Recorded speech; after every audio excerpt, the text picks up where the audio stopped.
우리 몸 오류 바이러스 묘지 인간 유전체는 쓸데없는 위유전자 와 해로운 질병 유전자가 득실거릴 뿐만 아니라 과거 바이러스 감염물의 잔존물도 담겨있다. 신기한 게 들릴지 모르지만 바이러스 사체는 엄청나게 널리 퍼져 있다. 우리 몸속의 전체 DNA 문자에서 보면 유전자보다도 바이러스 DNA가 더 많다. 이렇게 수많은 레트로바이러스 등등 HIV는 정체가 잘 밝혀진 레트로바이러스다. RNA 이렇게 DNA 사본을 만드는 레트로바이러스. 일단 DNA 안에 들어박히면 숙주세포의 끝없는 ACGT 사슬 안에 완벽히 숨은 채 무한정 기다릴 수 있다가 튀어나왔다가 다시 들어가는 것도 제 맘대로이다.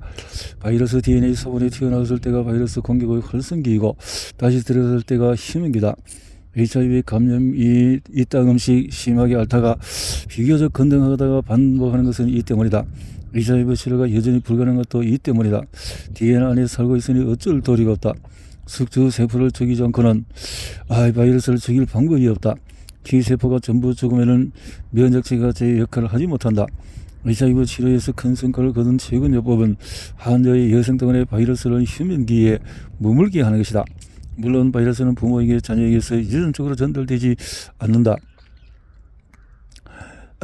교차 감염이 일어날 수는 있지만 바이러스가 유전되지 않는 이유는 부모와 유전자를 자녀에게 전달하는 일과 무관한 T세포만을 감염하기 때문이다. 유전자를 전달하는 것은 정자와 난자뿐이다. 하지만 정자와 난자를 만드는 세포 중의 하나가 레트로바이러스에 감염되면 자녀는 부모에게 말 그대로 바이러스 유전체를 물려받는다. 몸속의 모든 세포와 염색체 안에 바이러스가 숨어있는 상태로 태어나는 것이다. 작은 틀의 목마 수족 개가 자신의 사악한 내용물을 영문도 모르는 숙주에게 쏟아내리고 기다리는 셈이다.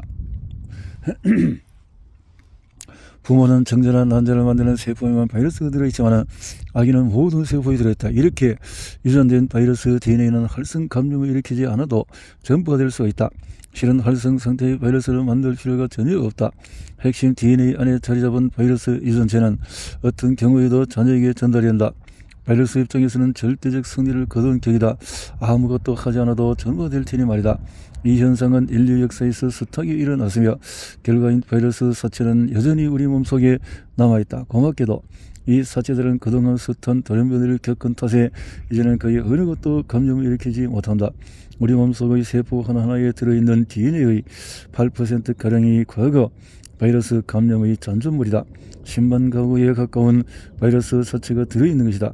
저리와 파충류 같은 먼 사촌과도 이 사체를 공유하는 것을 보면 최초의 바이러스 감염은 수억 년 전에 일어났고 그 뒤로 이 바이러스 유전체가 조용하고 무의미하게 전해졌음.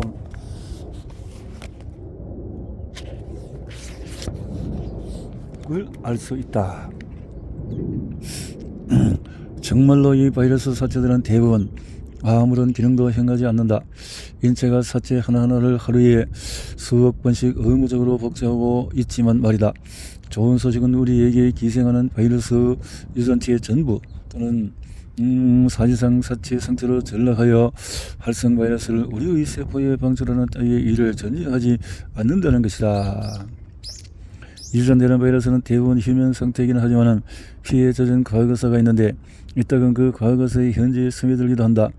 녀석들은 다른 유전자를 망가뜨리는 경향이 있기 때문에 틀림없이 오랫동안의 무서운 사람들의 목숨을 앗았을 것이다. 레트로바이러스 유전체는 염색체를 돌아다니다가 아무데나 비집고 들어갈 수 있다. 그러다가 고삐 풀린 망아지처럼 온갖 피해를 입힐 수 있는데 또는 바이러스를 만들지 못하지만 빠져나왔다가 다시 들어가는 능력이 있어서 큰 손상을 일으킬 수가 있다.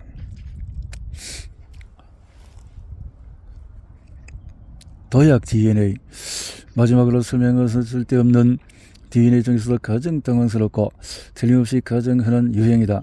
우리의 유전체에는 DNA가 매우 많이 반복되는 구간이 있는데 이것을 전이 유전자라고 한다.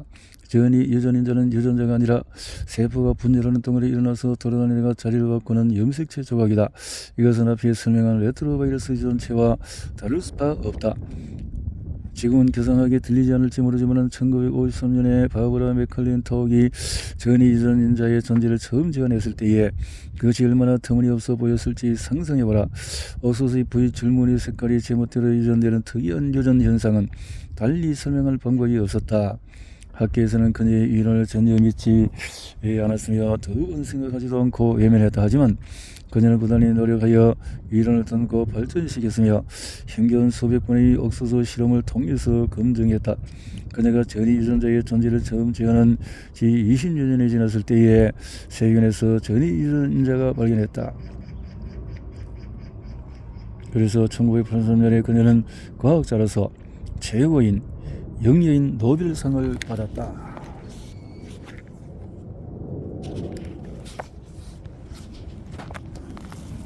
그 중에서 R라는 전이 유전자는 우리 유전체의 이 신기한 요소인 도약하는 DNA 적응이 어떻게 생기는지가 잘 보여준다.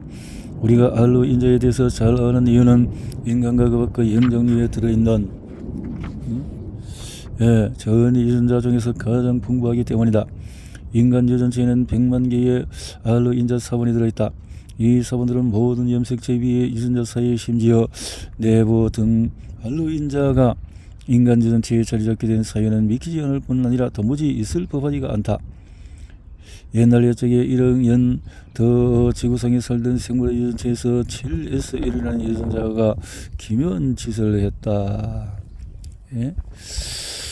이렇게 7S1 적어도 수천 개 일어났을 것이다. 몇 개인지. 그리고 순전한 우연을 통해서 이 정자세포에서 탄생한 새끼가 영장 영목이라는 포유류 집단의 조상이 되었다.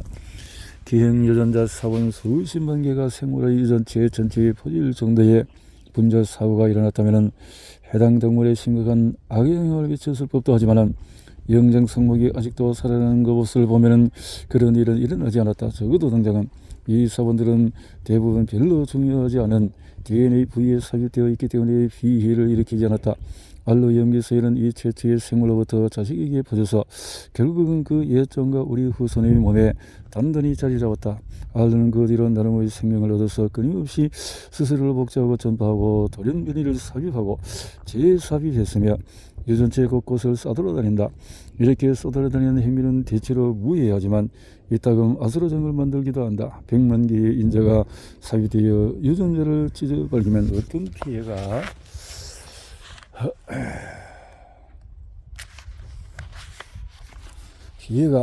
생길 것인지는 우리의 진화설을 깊숙이 들여보지 않고는 알 수가 있다.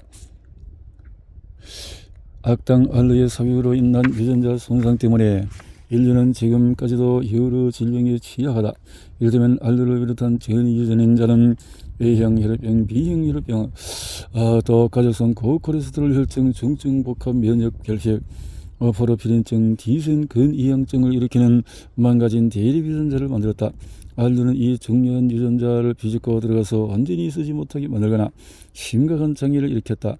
2형 당뇨, 신경섬유, 알츠하이머, 유방, 또 결장, 폐암, 뼈암 등에 대한 유전적인 감수성도 알루와 그 밖의 전이 유전자 탓이다. 이 경우는 유전자가 완전히 망가지는 것이 아니라 단지 약해질 뿐이지만 이 유전적인 손상은 단 몇 세대 만에 수백만 명의 목숨을 앗아간다. 전이 유전인자가 존재한다는 사실은 진화의 진짜 실패처럼 보일지도 모르겠다.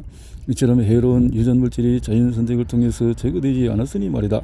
명심해야 할 것은 진화가 단순히 개체의 수준에서만이 아니라 유전자의 수준, 심지어 작은 비암호화 DNA 조각의 수준에서도 작용한다는 것이다. 무작위 드러내리는 개체에 불이익을 끼칠 수 있음에도 스스로의 자기 복제 능력을 구사하여 살아남는다.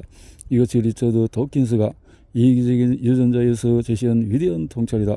알로 같은 작은 DNA 조각이 자신의 복제와 확산을 촉진하도록 행동할 수 있다면 동물 숙주가 번식하기 전에 죽을 정도로 큰 피해를 입히지 않는 한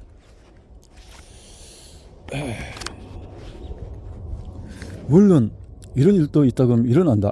그 DNA가 동물 숙주에 해를 끼치든 않든 자연 선택에 의해서 선호될 것이다. 하지만 알로의 경우는 이 작은 유전 암호 조각의 번식 솜씨가 하도 뛰어나기 때문에 이따금 지나친 복제로 인해서 숙주가 죽더라도 충분히 감당할 수 있다. 각종 알로 염기 서열을 모두 합치면은 여러분의 DNA 곳곳에 100만 개가 넘는 사원이 퍼져 있다. 이 분자 기생충 하나가 인간 유전체 전체의 10%를 차지한다. 마무리. 행운의 색깔. 이 책에서 보고 또 보겠지만은 어떤 기람은 자연에 내정되어 있다. 말하자면은 시스템의 버그가 아니라 특징이 있습니다. 따라서 우리가 쓸모없는 알로 염기서열 100만 개를 DNA 보관하고 복제한다는 사실은 물론 특이하긴 하지만 이제는 우리 몸의 타고나는 성질이기도 하다. 마무리.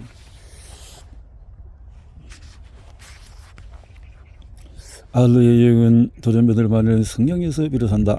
돌연변이는 언제나 해롭지만 가끔 이로운 때도 있는 DNA 변화이다.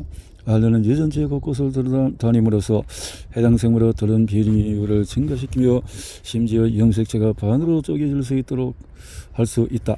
무시무시하게 들리겠지만 돌연변이와 염색체 손상은 언제나 개체에 나쁘니까 장기적으로 보면 실제로는 유익할 수도 있다. 그것은 동물의 계통에서 돌연변이가 많이 일어날수록 적응력이 커서 오랜 기간에 걸쳐서 유전적으로 더 큰 유연성을 발휘할 수 있기 때문이다.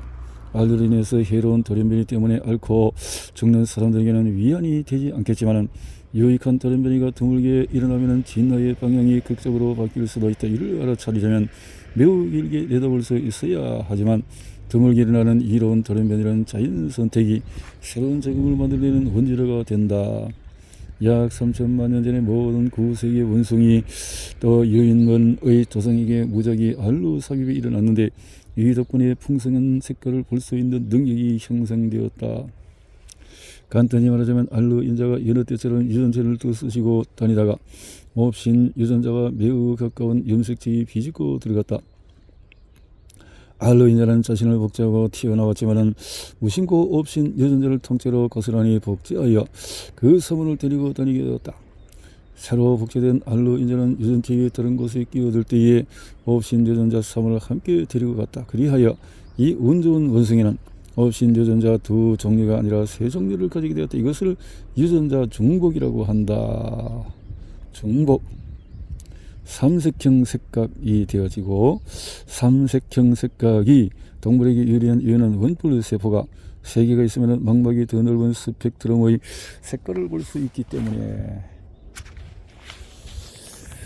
유인원과 구세계 원숭이는 개, 고양이 그리고 우리의 먼 사촌인 신세계 원숭이보다 훨씬 더 다양한 색깔을 보고 인식할 수 있다. 이렇게 형성된 새 지각은 우리 무림수익지에서 우리 조상들에게 매우 유리하게 작용했다. 유리하게 작용했다.